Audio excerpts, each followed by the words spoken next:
మీ యొక్క మరి సంఘ సభ్యుల ప్రార్థన, సంఘ యొక్క దీవెన, మరి మీరు ఎంతో మరి ఉపవాస ప్రార్థన. మొన్న నేను రావాల్సింది, ఆ రోజు నైట్ లేట్ అయిపోతుంది, మరి నైట్ అంటే ఉండాలంటే చాలా కష్టం అని లేట్ అయిపోతాను అన్న అని సెలవించాను, అన్నయ్యకి మాట ఇచ్చాను.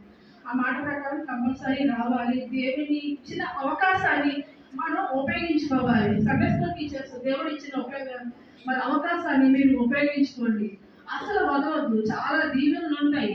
నేను ఒకసారి సాక్ష్యం చెప్పాను, నేను ఏ విధంగా ఉద్యోగం పొందుకున్నానండి. నేను కూడా ఎంపీ వెళ్ళినప్పుడు 1 కాదు 2 ఎంపీలకి ఏ ఉద్యోగంలో జాయిన్ అవ్వాలో నాకు తెలియలేదు. మరి దేవుడు నడిపించి బట్టి నేను దేవుడిని అడిగాను, ప్రభా 2 బక్సాలు ఇచ్చాను, మరి నేను దేనిలో జాయిన్ అవ్వాలంటే నాకు దేవుడు ఇది చూపించాడు. మరి దీనిలో జాయిన్ అయిన తర్వాత మరి అనేక మందికి ఎందుకు నేను దేవుడు ఇందులో నన్ను జాయిన్ చేస్తాడు అనుకున్నాను. మరి మా విఆర్ ఉద్యోగాల నుంచి మరి అనేక మందికి దీవులు కలిగినట్టు మమ్మల్ని దీవించాడు.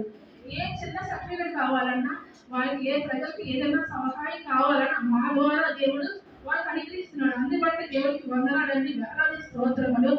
మరి ఈ సంఘాన్ని బట్టి అలాగే మరి ఈ చిన్న వాక్యాన్ని దీవించి ఆశీర్వదించాలని దేవుడిని నేను కోరుచున్నాను.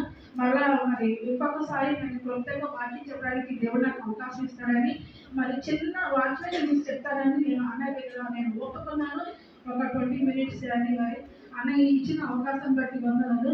సింహాన్నయ్య అన్న మరి నేను సింహాన్నయ్య మరి అమ్మవారి గారు మమ్మల్ని ప్రేమించి మరి ఆఫీస్లో cake cutting, Christmas cake cutting ఏర్పాటు చేశారు. అన్నయ్య ప్రార్థన చేశారు, చక్కగా విన్నారు. ఎంఆర్ఓ మేడం చక్కగా సింహాన్నయ్య ప్రార్థన విన్నారు, ఆయన మాట విన్నారు. ఆయన మాట ఒక అధికారి విన్నారంటే మరి దేవుడు సింహాన్నయ్యని ఎంత దీవించారు. మరి మనం కూడా దీవించబడ్డాం కదండి. మీ సంఘం దీవించబడింది కదా. జీవవృక్షము, జీవము గల సంఘం, జీవం గల సంఘానికి అనేక మంది వస్తారు. అనేక మంది బోధించడానికి కూడా రావచ్చు. అన్ని బోధనలో మీరు వినాలి, ఏది సత్యమో తెలుసుకోవాలి. ఇప్పుడు అనేక మంది పెద్ద పెద్ద పాస్టర్లు కూడా ఏం చేస్తారంటే అనేక మంది సేవకులు తీసుకొచ్చి వాక్యాలు చెప్పిస్తుంటారు. ఎందుకంటే అవగాహన, ఎవరి ద్వారా ఏ దీవెన వస్తుందో తెలియదు, ఎవరి ద్వారా దేవుడు ఎవరికి ఏ తలాంతి ఇచ్చాడో తెలియదు. సింహాన్నయ్యకి ఒక తలాంతి ఇచ్చాడు, నాకు ఒక తలాంతి ఇచ్చాడు సండే స్కూల్ నడిపించడానికి. నేను పెద్దగా నేను ఎక్కువ వాక్యంలోకి వెళ్ళను, చిన్న పిల్లల్ని ఎక్కువ నేను చూసుకుంటాను. ఎందుకంటే పెద్దవాళ్ళు చాలా రాజకీయ నాయకులు, అందుకని వాళ్ళ జోలికి నేను ఎప్పుడన్నా చిన్నపిల్లల్ని ఎన్నుకుంటాను. దేవుడు చిన్నపిల్లల ద్వారా రాజ్యాన్ని ఏర్పరిచాడు.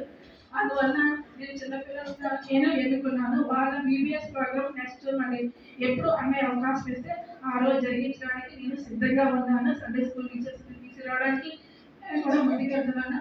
అందరికీ థ్యాంక్స్ అండి. సంఘానికి వందనాలండి.